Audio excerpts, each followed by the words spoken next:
여러분 안녕하세요. 노새 두 마리 본문 학습입니다. 노새 두 마리 소설은 1970년대를 배경으로 하고 있죠. 이 시기는 산업화와 도시화가 급격히 진행되었던 시기입니다. 그런데 많은 경제적인 성장과 발전을 이루었지만 그런 상황에서 소외된 도시 빈민들이 있었어요. 이 소설은 그런 이야기를 다루고 있는 소설입니다. 선생님과 함께 이 소설에 대해서 같이 공부를 해보겠는데요. 본문 위주로 빨리빨리 보고 넘어가도록 하겠습니다. 중간에 여러분이 수업을 빠진 부분들이 있으면 바로 채워 넣기를 바랍니다. 먼저 소설은 5단계로 구성이 됩니다. 일반적으로. 여러분 잘 아시죠? 첫 번째, 발단, 그리고 전개, 위기, 절정, 결말입니다. 그래서 발단 부분에서는 아무래도 그 이야기를 시작하는 단계이기 때문에 인물을 소개하거나 배경을 제시하고 또 사건의 실마리 등을 제공하는 단계입니다. 그 다음 전개에서는 말 그대로 사건이 본격적으로 전개가 되게 됩니다. 우리 흔히들 소설을 갈등의 문학이라고 하잖아요. 선생님이 그냥 이렇게 그래프로 지금 그려놨는데 이것은 갈등 그리고 긴장의 정도를 의미하는 것입니다. 예, 전개에서는 실제로 그런 사건들이 전개되기 시작하고 인물 사이의 갈등과 긴장이 나타나기 시작하는 부분입니다. 위기에서는 인물과 그런 인물 사이의 갈등과 긴장이 심화되고 또 절정을 유발하게 되는데요. 절정에서는 말 그대로 갈등과 긴장이 최고조에 이릅니다. 그 다음에 또 해결의 실마리가 제시되기도 하고요. 결말에서는 이게 좀 해소되는 그런 부분이 나오고 결국엔 말 그대로 주인공들의 그런 운명이나 상황이 결정이 되게 되겠죠. 그래서 우리 소설의 단계에 따라 맨 앞에 발단이라고 필기해 주시기 바랍니다. 그리고 이 소설의 첫 문장, 우리 첫 문장은 또 주목할 법하죠. 첫 문장이 그 골목은 몹시도 가팔랐다예요. 네, 가팔랐다. 와, 여기다가 필기 한번 해보도록 하겠습니다. 이 문장의 의미죠. 첫 번째는 인물이, 선생님이 잘 못 쓰겠어요. 여러분은 더 예쁘게 잘 쓰세요. 인물이 처한 힘들고 가난한 삶, 힘들고 가난한 삶을 상징한다. 그 다음에 두 번째, 앞으로 전개될 사건의 성격을 암시함. 앞으로 쉬운 일이 벌어지진 않겠죠. 첫 문장 자체가 그 골목은 몹시도 가팔랐다는 내용이니까 대체 무슨 어떤 상황일까요? 생각해 보도록 하겠고요. 그리고 지금 먼저 아버지라는 인물이 나왔습니다. 아무래도 이 소설의 중심 인물이겠죠? 아버지는 그 골목에 들어서기만 하면, 그 가파른 골목에 들어서기만 하면 미리 저만치 앞에서부터 마차를 세게 몰아가지고는 그 힘으로 하여 단숨에 올라가곤 했다. 여러분 혹시 요즘 마차 그냥 길 가다가 본 적 있으세요? 없으시죠? 근데 이때는 이제 마차가 있었겠죠? 그래서 우리 이런 단어를 보면서, 이런 소재를 보면서 1970년대를 알 수 있는 소재다. 1970년대 삶의 모습을 알 수 있는 소재 필기해 주세요. 앞으로는 1970년대라고만 쓰도록 하겠습니다. 그럼 우리 그림으로 한번 좀 그려볼게요. 선생님이 맨날 이렇게 그려서 여러분이 진짜 죽겠다. 너무너무 가파르다. 이런 식으로 막 얘기를 하는데 이런 가파른 골목을 얘기를 하는 거겠죠. 그리고 노새가 있고 연탄 마차가 있어요. 그쵸?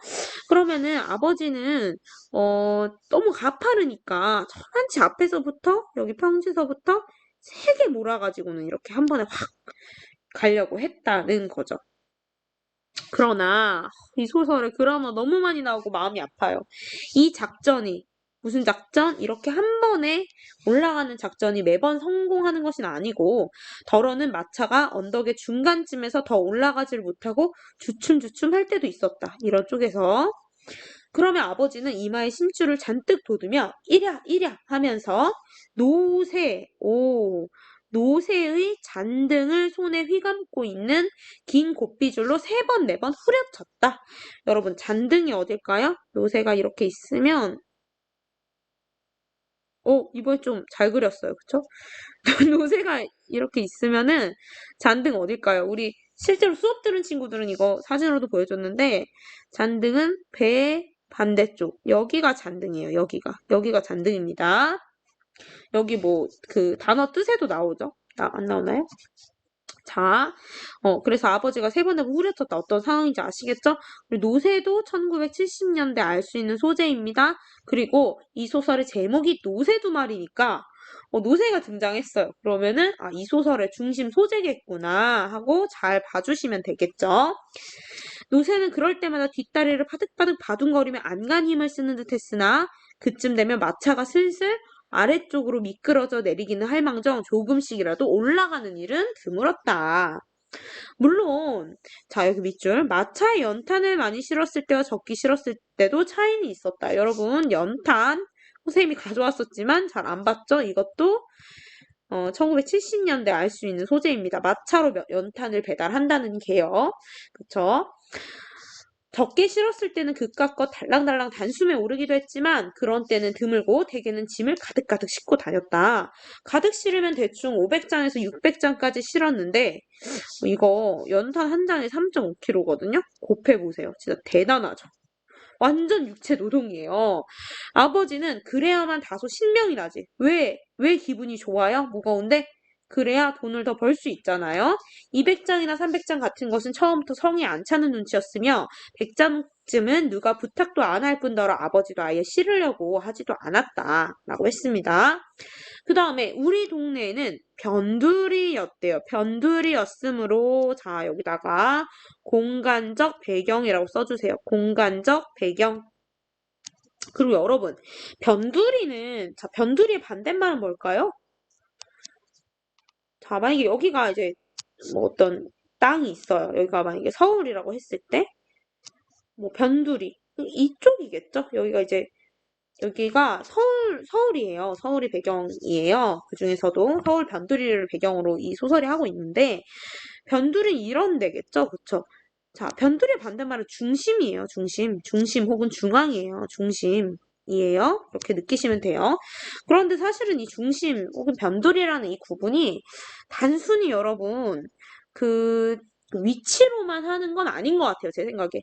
여기가 강남이잖아요. 강남이 교통과 경제의 그런 중심이잖아요, 요즘. 근데 요 근처를 변두리라고 하진 않겠죠. 좀 더 떨어졌다고 해서. 네, 그러니까 변두리라는 단어에 이런 뉘앙스가 있다는 걸 알아두셨으면 좋겠고요. 성장과 개발에서 소외된 지역을 말하는 겁니다. 성장과 개발에서 소외된 지역이라는 것을 알 수 있다는 겁니다. 자, 우리 동네는 변두리였으므로 얼마 전까지도 모두 그날그날 벌어먹고 사는 사람들이 많았어요. 그렇다는 거 경제적으로 어떻다는 거예요? 가난하다는 거죠. 경제적으로 어려움. 연탄 배달도 일거리가 그리 많지 않았다. 그날그날 말 그대로 그날그날 벌어 먹고 사는데 연탄을 여러 개를 막 몇백 개라고 하면 좀 그런데 아무튼 막 몇백 개를 집에 쌓아놓을 수 없겠죠. 그쵸? 그래서 기껏해야 구멍가게에서 두서너 장을 사서는 새끼 중에 대롱대롱 매달고 가는 게 고작이었다고 합니다. 연탄 하나 진짜 오래 만약에 최대로 떼면은 그게 한 12시간이라고 하거든요. 그러니까 진짜 하루하루 그 연탄 뗄 거 이제 사서 가는 거죠. 근데 그랬는데 좀 전환이 되겠죠. 아무래도 밑줄 쳐볼까요? 2, 3년 전부터 자 아직도 많은 빈터에 집터가 다져지고 하나둘 문화주택이 들어서더니 이제는 제법 그럴듯한 동네 꼴이 잡혀갔다라고 했네요. 여러분 그리고 여기서 자 문화주택 표시해 보도록 하겠습니다. 문화주택 2, 3년 전부터 이런 동네에 이렇게 가난했던 동네 변화가 생겼어요. 자, 원래부터 있던 허름한 집들은 이 문화주택과 다른 집이겠죠. 새로 생긴 집들, 문화주택 같은 집을 말하는 거겠죠. 근데 이들은, 자, 중요하게 밑줄 쳐보세요. 골목 하나를 경계로 하여 그물 긋듯 나누어져 있었다. 그쵸? 그런데 먼 데서 보면 제법 그럴싸한 동네로 보였습니다. 일단 들어와 보면 지저분한 헌 동네 뭐에 가깝겠어요? 이 허름한 집들. 헌 동네가 이웃에 널려 있지만 그냥 먼 발치로만 보면 2층 슬래브집 동그라미 들에 가려 닥지닥지 붙은 판잣집 이렇게 표시하셔야 되겠죠. 자, 이렇게 유사한 거고, 그쵸? 판잣집 등속이 보이지 않았으므로 서울의 변두리에 흔한 여느 신흥 부락으로만 보였다. 자, 그럼 여러분 자, 여기서 슬래브 집과 가장 유사한 그런 소재가 뭘까요? 문화주택과 유사하겠죠. 그러면 슬래브집 문화주택과 대조적인 소재 뭐가 있을까요? 판잣집이겠죠. 그쵸. 느낌이 오시죠? 그래서 골목 하나를 경계로 하여서 세동네와 구동네가 있었는데 구동네는 뭐 판잣집, 뭐 허름한 집들 그렇게 있는 거고요. 세동네는 문화주택, 뭐 슬래브집 이런 집들이 번듯하게 있는 그런 상황을 생각하시면 됩니다. 그리고 이들은 골목 하나를 경계로 하여 그물 긋듯 나뉘어져 있었던 거죠. 서로 이렇게 소통을 하는 게 아니라 단절된 상황입니다. 동네가 이렇게 바뀌자 밑줄 그것을 가장 좋아한 사람 중에 하나가 아버지였다. 왜 좋아했을까요? 아무래도 돈을 많이 벌 수 있어서. 아까 말한 대로 그전에는 동네 사람들이 연탄을 그 두서너 장 많아야 2, 30장씩만 사간 터여서 아버지의 일거리가 적고 따라서 이곳에서 2, 3km나 떨어진 딴 동네까지 배달을 가야 했는데 동네에 새집이 많이 들어서면서부터 그 새집, 문화주택 같은 그런 새집이 많이 들어서면서부터는 그렇게 먼 걸음을 하지 않아도 되었기 때문입니다. 그런 집, 어떤 집? 맥락을 보고 파악해보죠. 그런 집에서 연탄을 한번 들여놓았다 하면 몇 달씩 되니까 자주 주문을 하지 않아서 아버지의 일감이 이 동네에서 끝나는 것만은 아니고 여전히 타 동네까지 노새마차를 몰긴 했지만 노새마차 1970년대 그전보다는 자주 먼 곳까지 가지 않아도 되는 것은 사실이었다. 자, 일단 여기서 말하는 그런 집은 이런 새 집들을 말하는 거겠죠? 이들은 연탄을 한번 들여놓았다 하면 몇 달씩 돼. 돈이 있으니까 뭐 하나하나 사가지 않아요. 사서 쟁여놓는 거죠. 그죠? 그런 현실. 자, 그래서 여기 새 동네라는 표현이 나왔네요. 새 동네가 자, 우리가 그전부터 살던 동네를 구동네 문화주택들이 차지하고 들어선 동네를 새 동네라 불렀다. 여기 그림 그려놨죠. 새 동네가 생기면서 좋아한 것은 비단 아버지만은 아니었다. 밑줄 쳐볼까요? 새 동네가 생기면서 좋아한 것은 비단 아버지만은 아니었다. 누가 좋아했는지 봅시다. 그 동네에 두 곳 있던 구멍가게 주인들도 은근히 무언가를 기대하는 눈치였다. 자, 그 전까지는 요걸 통해서 우리가 새 동네가 들어서면서 우리 동네가 어떻게 변화했는지를 딱 알 수가 있어요. 그 전까지는 가게 물건들이 뽀얗게 먼지를 쓰고 있었어요. 왜 그랬을까요? 장사가 안 돼서. 그리고 두옵짜리 소주병만 육실하게 많았어요. 너무 힘드니까 술만 드시는 거죠. 근데 그 병들 사이에 차츰 환타, 미린다 하는 음료수 병들이며 여러분 이런 걸 사 먹는다는 건 경제적으로 좀 여유가 있는 거죠. 그리고 퍼머스트 아이스크림도 섞이고 또 할머니의 주름살처럼 주름이 쫙쫙 말라 비틀어진 사과 그 사이에 뭐가 끼어요? 귤 상자. 귤 금방금방 무르잖아요. 그쵸? 근데 이렇게 막 사과 더 오래 가잖아요. 근데 사과도 말라 비틀어졌었는데 지금은 귤 상자도 끼이게 되었어요. 그전에는 볼 수 없었던 우유 배달부가 아침마다 골목을 드나들고 신문 배달부들이 조석으로 아침, 저녁을 얘기하는 거예요. 우리 조식, 석식, 아침, 저녁. 조석으로 골목 안을 누비고 다녔어요.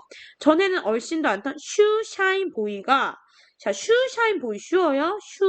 신발, 샤인, 반짝반짝하는 샤인이죠. 샤인. 신발을 빛나게 하는 보이.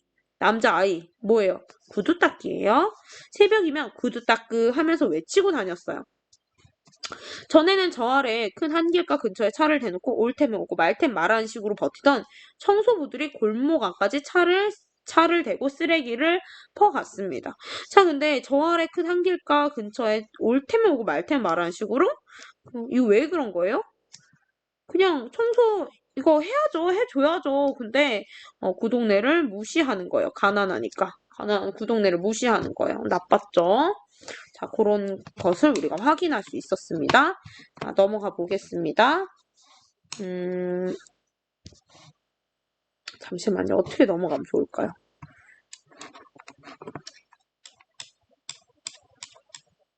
자, 자,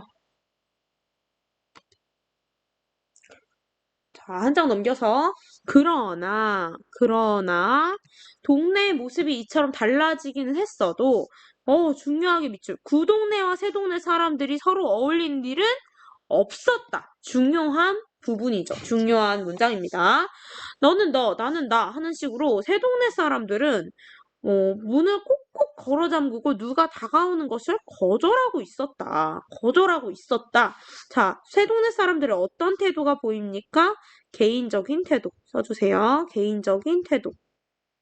근데 여러분, 여기서 말하는 개인적인 태도, 개인적이라는 거의 반대말은 뭐예요? 이걸 아셔야 이게 무슨 뜻인지 여러분이 더 잘 아실 것 같은데 어떤 말이에요?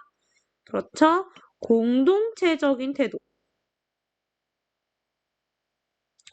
오늘 이제 강의를 얘기하면서 사실 선생님이 얘기를 많이 할 건데, 우리가 1970년대 그 산업화 도시화가 진행이 됐다고 했어요. 그러면 우리는 그 전 시기도 생각을 해볼 수가 있는 거예요. 그 전에는 주로 뭘 해서 먹고 살았을까요? 그쵸, 농경을 했단 말이에요. 그럼 여러분도 아시잖아요. 얼마나 공동체적인 그런 분위기였겠어요. 막 품앗이하고 그러던 시절이잖아요. 근데 70년대가 되면서 도시화가 되면서 사실 더 이상 그럴 필요가 많이 없어진 시대란 말이에요. 그러면서 개인주의가 많이 나타나게 된 거죠. 그런데 그래서 이게 이 시대에 굉장히 중요한 화두였던 거예요. 그래서 이런 개인주의적인 태도가 이 소설에서 정말 꾸준히 계속 나타납니다. 그리고 사람들이 뭐 이전의 시대에 비해서 이렇게 되면서 개인주의화가 되면서 서로에게 무관심한 모습도 굉장히 많이 보이게 되죠. 그런 것들을 이 소설에서 찾아볼 수가 있겠습니다. 자, 다만 그들이 들어옴으로 해서 그 동네 사람들의 사는 모습이 좀 달라지긴 했어요. 아까 얘기한 것처럼 사는 모습이 나빠지진 않은 것 같아요. 그쵸? 근데 아무도 그걸 입에 올리진 않았어. 왜? 그럴까? 자존심이 있지. 그죠? 그런 거를 말해요. 얘네 어울려 주지도 않는데. 아버지도 배달 일이 늘어나서 속으로는 새 동네가 생긴 것을 은근히 싫어하지 않는 눈치였지만 식구들 앞에서조차 맞대놓고 그런 내색을, 티를 내진 않았다. 그런 가운데서도 자, 이제 이런 상황에서 우리 노세에 대한 얘기를 합니다. 요게 이제 핵심적인 내용이죠. 노새는 온 동네 사람들의 눈길을 모으고 짤랑짤랑 이 골목 저 골목을 헤집고 다녔다. 노새에 대한 태도가 나와요. 아니 그것은 새 동네 쪽에서 더욱 그랬다. 원래 우리 동네에서야 아무도 거들떠보지 않았다. 대조적이죠. 자기들은 아이들의 신노란 똥이 든 요강 따위를 예사롭게 수채구멍 같은 데 버리면서도 어쩌다 우리 노새가 짐을 부리는 골목 한쪽에서 오줌을 찍 갈기면 왜 하필이면 여기서 싸? 아이고 저 지린내. 말을 부리려면 오줌통이라도 갖고 다닐 일이지. 이게 뭐야? 동네가 뭐 공동 변소인가? 어쩌고 하면서 아낙네들은 코를 찡 풀어 노새 앞에다가 팽개쳤다. 말과 노새의 구별도 잘 못한 주제, 말이라고 했으니까. 아무데서나 가래침을 태태 뱉는 주제, 우리 노새를 보고 눈을 찢어지게 흘겼다. 여기까지 볼게요. 이 위에도 좀 이렇게 나오는데. 자, 일단 우리 노새에 대한 태도가 달라요. 노새에 대한 태도. 차이가 있습니다. 우선은, 자, 구동네 사람들은 어때요? 구동네 사람들. 여기 나오죠? 지금 여기 묶은 부분 나오죠? 구동네 사람들 일단 불만이야. 아니, 오줌통이라도 가지고 다니지? 불만이고. 그리고 또 여기 보면 아무도 거들떠보지 않았다고 했어요. 무관심, 별로 관심이 없어요. 자, 그러나 새 동네에서는 단연 달랐다. 여관에서는 말을 잘 않는 아주머니들도 우리 노새를 보면 입가에 미소를 머금었다. 그 중에는 귀여워. 오랜만에 본 노새인데? 하기도 하고 어머 지금도 노새가 있었네? 하기도 하고 아니 이게 노새예요? 아주 예쁘게 생겼네? 하기도 하고 자 여기 얼마나 대조적이에요. 그쵸? 대조적이죠. 이런 태도가 대조적입니다. 자, 그 동네 사람들 불만이고 무관심이었지만 자, 새 동네 사람들은 어때요? 편의상 새 동네 사람들은 일단 관심을 가지죠. 호기심을 보이고 또 관심을 보입니다. 그쵸? 그럼 여러분 왜 그럴까요? 이들은 왜 이런 차이가 나타날까요? 여기 보시면 구 동네 사람들은 여기 이런 식으로 나와요. 항상 보던 거니까 아무도 이제 거들떠 보지 않는 거죠. 그러니까 구 동네 사람들에게 노새는 늘 보던 것입니다. 늘 보던 것. 자, 그러면 새 동네 사람들은 뭐라고 해요? 지금도 노새가 있었네. 오랜만에 본다. 이러죠? 그러니까 이 사람들에게는 노새가 희한한 볼거리가 되는 거예요. 네, 이렇게 정리를 할 수 있겠습니다. 그리고 이들의 지금 태도가 대조적이죠. 대조적이죠. 자, 그리고 이 새 동네 사람들의 이런 노새에 대한 태도를 정리한 게 좀 뒤에까지 더 나와요, 여러분. 뒤에까지 더 나와요. 넘어가 봅시다. 편의상 여기다가 표시를 한 거라서. 자, 어머, 이게 망아지는 아니고, 내 노새라고요? 아, 노새가 이렇게 생겼구나 하면서 모가지에 매달린 방울을 한번 만져보려다가 노새가 고개를 젓는 바람에 찔끔 놀라기도 했다. 비단 연탄 배달을 간 집에서만이 아니라 이 근처에 길을 가던 사람들도 우리 노새를 힐끗 쳐다본 순간 분명히 다소 놀란 기색으로 다시 한번 거들떠보곤 했다.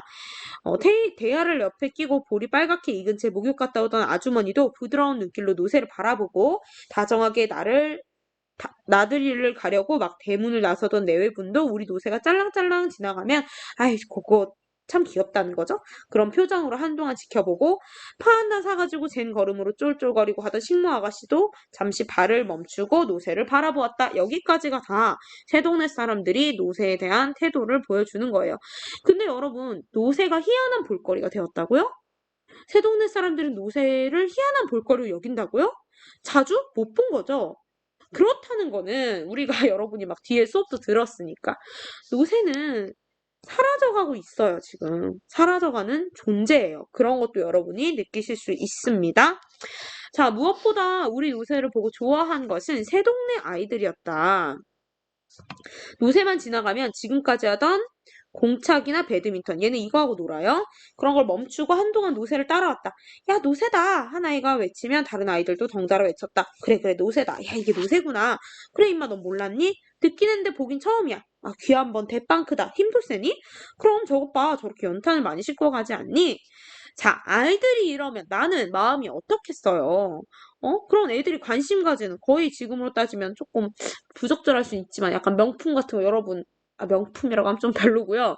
좀 아무튼 멋진 거 여러분이 갖고 있는데 애들이 관심 가져주면 어때요? 어떤 마음이 들어요? 으쓱으쓱 하는 거죠. 그래서 아이들이 이러면 나는 나의 시커먼 몰골도 생각하지 않고 어깨가 으쓱해졌다. 아버지도 그런 심정일까? 이런 때는 그럴 만한 대목도 아닌데 괜히 이랴이랴 하면서 고삐를 잡아 끌었다. 자, 여기서 느껴지는 거 노새에 대한 자부심이 느껴지죠.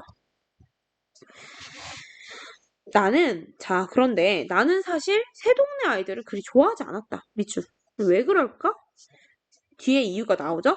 걔네들은 집안에서 뭘 하는지 도무지 밖에 나오는 일도 드물었는데 나온다 해도 저희네끼리만 어울리지 우리 구동네 아이들을 붙여주지 않았다. 처음부터 우리가 걔네들더러 끼워달라고 한 일은 없으니까 붙여주고 안 붙여주고 할 것은 없었는데 보면 알지. 돌아가는 꼴이 그런 처지가 못 되었다. 뭐 상황이 지금 수준이나 그런 게 안 맞는다는 거죠.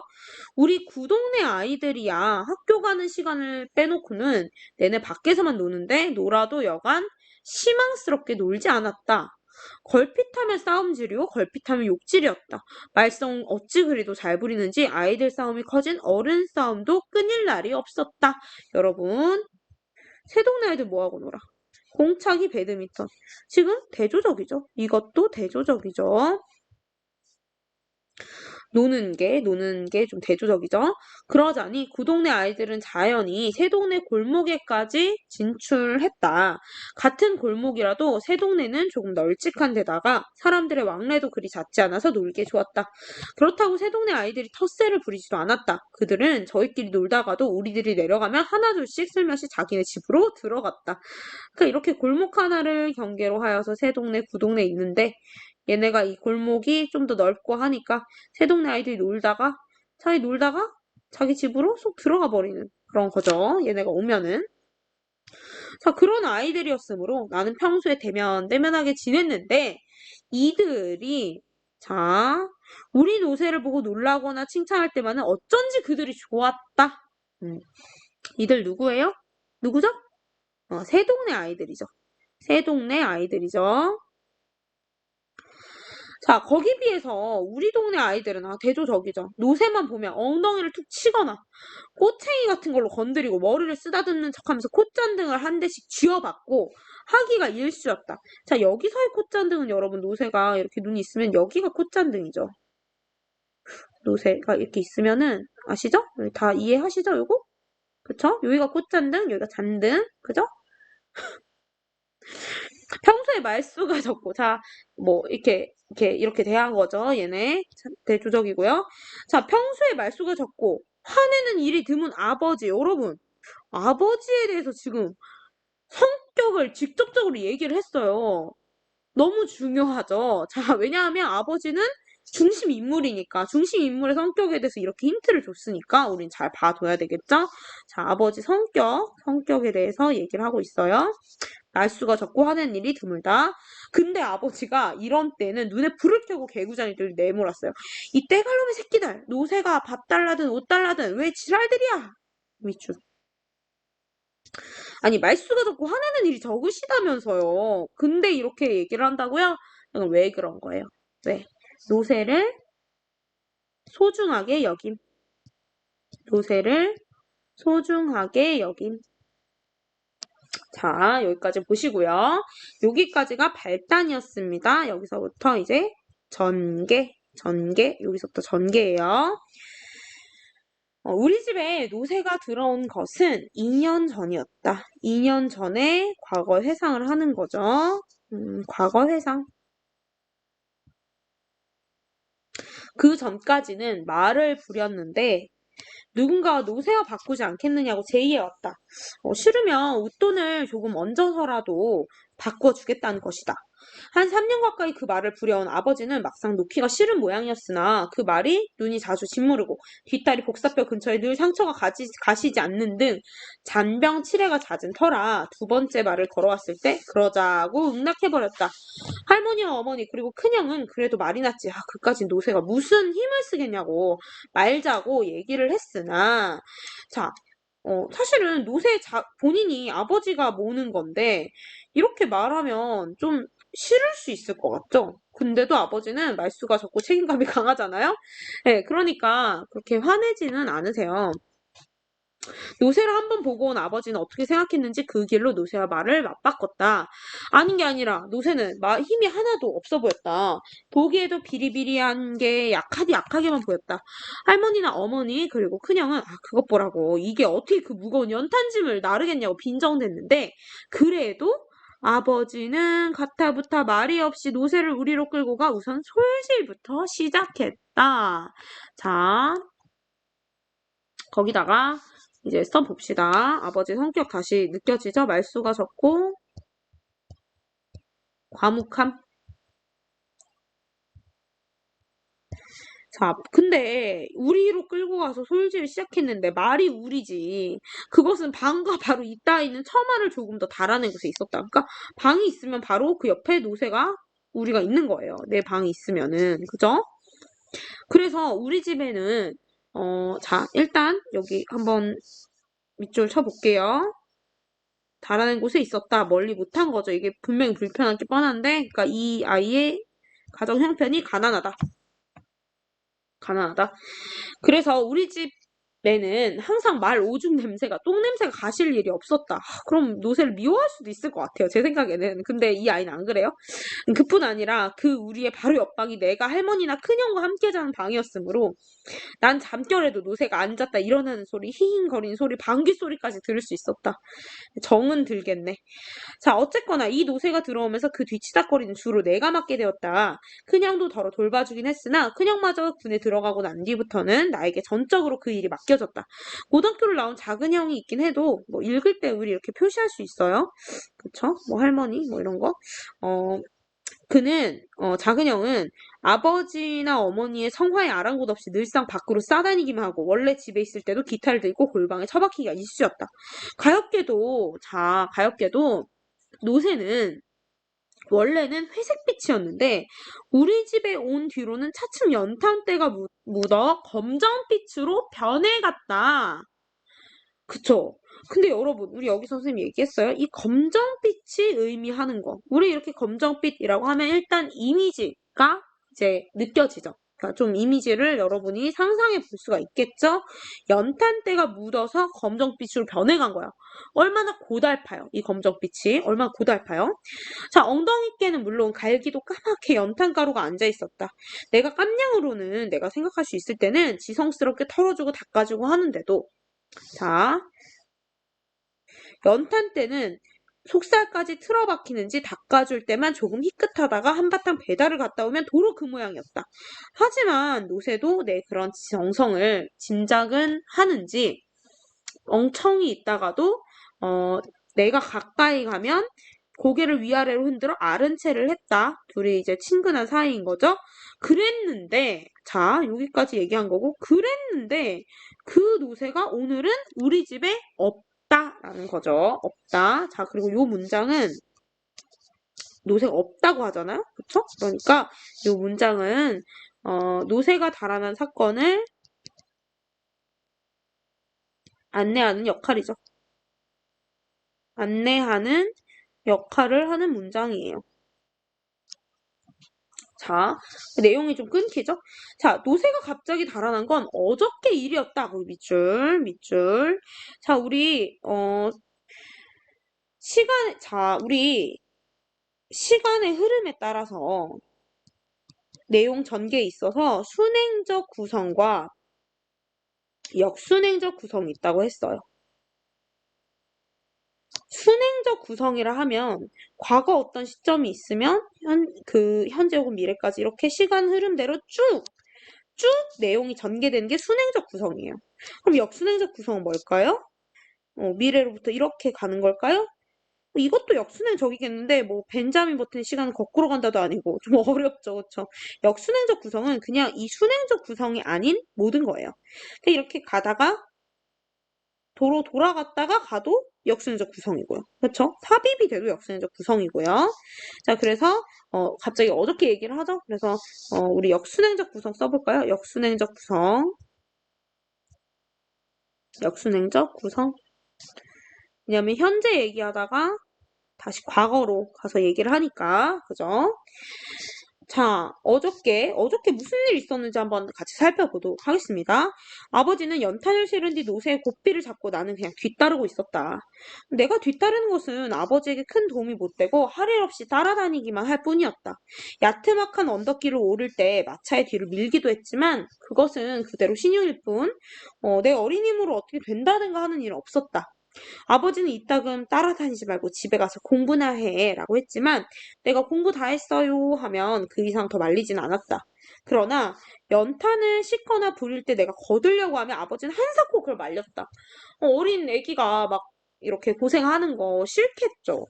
아버지가 그랬으므로 나는 그러면 다 좋지 하는 홀가분한 마음으로 망아지 모양 마차 뒤만 졸졸 따라다녔다.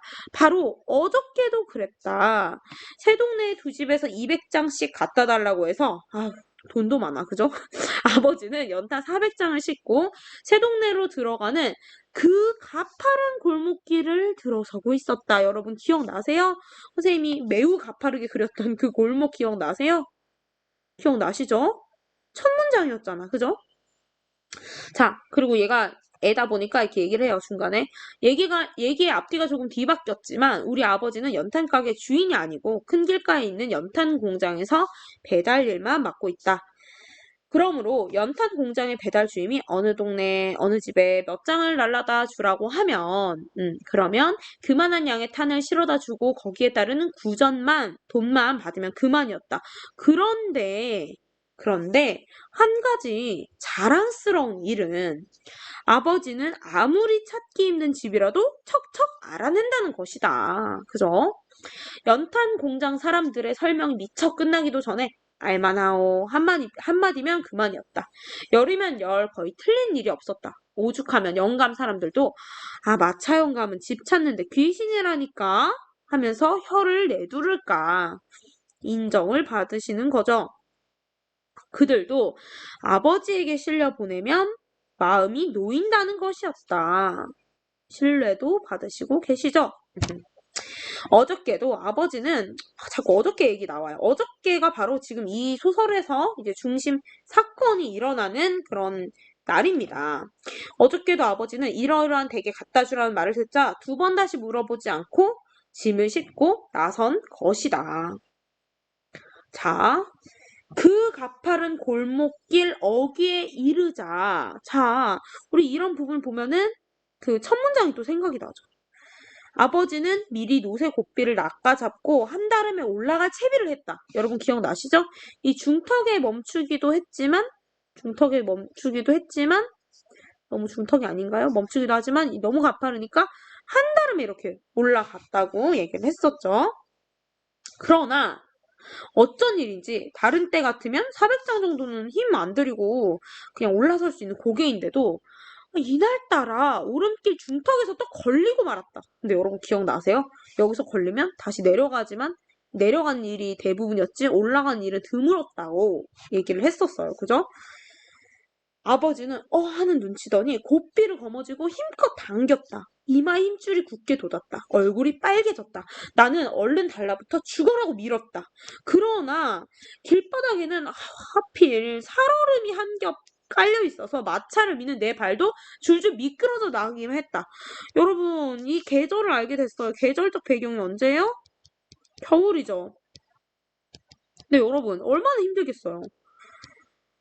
지금 뭐 이거 이렇게 가파른데 여기 살얼음 껴있으면 이거 뭐 올라갈 수 있겠어요? 그쵸? 너무 어렵게 하는 그런 요소죠. 노새는 앞뒤 발을 딱딱 소리를 낼 만큼 힘껏 땅을 밀어냈으나 마차는 그때마다 살얼음 위에 노새의 발자국만 하얗게 긁힐 뿐 조금도 올라가지 않았다. 아직은 아래쪽으로 밀려 내리지 않고 제자리에 버티고 선 것만도 다행이었다. 그런데 이 상황에서 사람들이 몇 명 지나갔으나 모두 쳐다보기만 할 뿐 아무도 달라붙진 않았다. 여러분, 이거 너무 각박하죠? 여러분이라면 도와줄 것 같지 않아요? 제가 여러 분 얘기했지만 여러분 사실 요즘 시대에는 도와줄 것 같아. 어느 정도? 그쵸? 근데 이 시대에 이렇게 각박한 내용들 앞으로도 계속 나올 텐데 그런 이유는 아마도 뭐겠어요? 뭐 아까 얘기한 대로 이 당시의 시대적인 화두라고 볼 수가 있겠죠. 그 전에도 그랬다. 사람들은 얼핏 도와주고 싶은 생각이 났다가도 상대가 연탄 마차인 것을 알고는 감히 손을 내밀지 못했다. 도대체 어디에 손을 댄단 말인가? 제대로 하자면 손만 아니라 배도 착 붙이고 해야 할 판인데 그랬다간 옷을 모두 망치지 않겠는가? 옷을 망치면서까지 친절을 베푼 사람은 없다고 나는 믿어오고 있다. 자, 그건 그렇고 그런 시간에도 마차는 자꾸 밀려내려고 있었다. 돌을 괴려고, 왜냐면 돌을 괴면 이게 좀 멈출 수 있잖아요, 바퀴가. 돌을 괴려고 주변을 살펴보았으나 그만한 돌이 얼른 눈에 띄지 않을 뿐더러 그나마 나까지 손을 놓으면 와르르 밀려내려올 것 같아서 손을 뗄 수가 없었다. 자, 아버지는 평소에 그답지 않게 사정없이 노새에게 매질을 해댔다. 여러분 기억나세요? 우리 아버지 이런 사람 아니잖아요. 노새 너무 아끼고 소중히 여기는 사람인데 이렇게 하면서 이랴 우라질 놈의 노새 이랴. 자, 왜 그런 거겠어요? 아버지 지금 심리 상태가 어때요? 이게 지금 쭉 내려가서 지금 가파른 골목길을 오르지 못하고 쭉 내려갈까 봐 아버지께서 지금 초조하고 불안한 거죠. 초조하고 불안함. 그 다음에 우라질 놈의 노새 이랴. 조바심. 다 비슷한 정서죠. 노새는 눈을 뒤집어 까다시피 하면서 바득바득 여기서 악을 써댔으나 판은 이미 그른 판이었다. 어떡해. 그때였다. 노새가 발에서 잠깐 힘을 빼는가 싶더니 마차가 아래쪽으로 파르르 흘러내렸다. 뒤미쳐 노새가 고꾸라지고 연탄 더미가 대구르르 무너졌다. 아버지는 밀려 내려가는 마차를 따라 몇 발짝 뒷걸음질 치다가 홀랑 물구나무 서는 꼴로 자빠졌다. 자, 아버지의 시련. 나는 잠시만요. 나는 얼른 한 옆으로 비켜섰기 때문에 아무 일도 없었다. 그러나 정작 일은 그 다음에 벌어지고 말았다. 허우적 거리며 마차에 질질 끌려가던 노새가 마차가 내박쳐진 자리에서 벌떡 일어서더니 뒤도 안 돌아보고 냅다 뛰기 시작한 것이다. 와우, 너무너무 중요하죠. 자, 노새가 도망친 거예요. 노새가 도망침. 그리고 이것이 바로 이 소설, 자, 소설은 갈등의 문학이라고 많이 얘기를 했었어요. 어떤 중심 사건이 있죠. 이게 바로 이 글의 중심 사건이죠. 가장 중요한 사건이에요. 노새가 도망친 이 사건 중심으로 지금 내용들이 전개가 되고 있잖아요. 자, 정확히 말하면 벌떡 일어섰다가 순간적으로 아버지와 내가 있는 쪽을 힐끔 쳐다보고는 이내 뛰어버린 것이다. 마차가 넘어지면서 무엇이 부러져 몸이 자유롭게 된 모양이다.